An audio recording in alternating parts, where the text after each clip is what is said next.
In other videos, you've spoken quite a lot about divide and war and all these separations that have been going on. And would you say that that's also linked to a separation of a way of thinking, of consciousness, of how we operate in this world? Everyone's got their own house and their own way of doing and getting their little car, going to their job.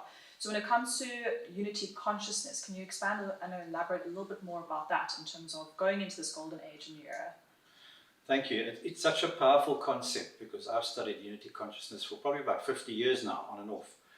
I'm very interested, I've always been very interested in how do we create a golden age, how do we move into a space where, of those things you mentioned, reduce poverty, stop war, stop fighting each other. I mean, I think back on John Lennon's Imagine song, so brilliantly put and yet so powerful, but sometimes misunderstood. So, how do we imagine no wars? How do we imagine no countries, no flags, nothing to fight or die for? And how do we imagine a world where we're all a brotherhood of man? And it always comes back to unity consciousness. It's so simple that we spend thousands of years on this planet, all in divisions. Religion separates us, education separates us, countries separate us, competition separates us. And so when you get back into the concept of how do we become unified again, we have to come back to some of the old works of the really smart people who just said, firstly, you start off with the concept that you're judging others. Then judgment leads to separation. I'm you, you, me. Then that judgment leads to violation, and violation leads to violence, and violence leads to war. And that's why we've continued. We haven't gone to the source of it, that we all see each other as different. But we're all unique, yes, but we're all one human capacity. So it's such a beautiful practice, because how do we go into the world and enact unity? See that person in front of you as your brother or your sister.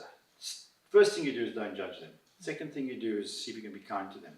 And how do we come into more unity consciousness? So a unity consciousness, being together collectively for the greater good, we'll start to diminish war, we'll start to diminish all the fighting and all the rape and all the murder and the competition. So that violation and separation lands up in religions, it lands up in businesses, it lands up in governments. We're all separating each other from each other. Governments go with political tickets to separate us at a political level, and it goes on and on and on. So at some point we have to sit back and go, how can I as an individual, using my power then, promote and act and enact every day a sense of unity.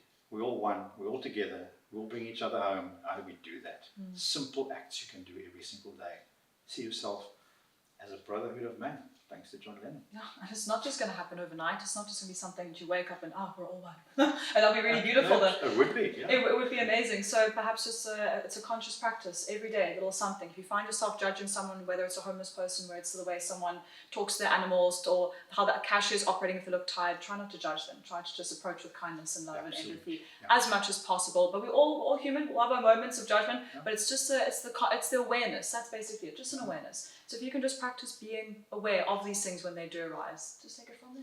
Yeah, and just coming back to Dream Exchange, how we built it. We've got our little catchphrase that we are people's economy and people helping people. Can we go and just help them every day? And so we build an environment in which we just go, the first thing I want to do is be of service, help somebody, bring that unity together in simple acts of kindness every day.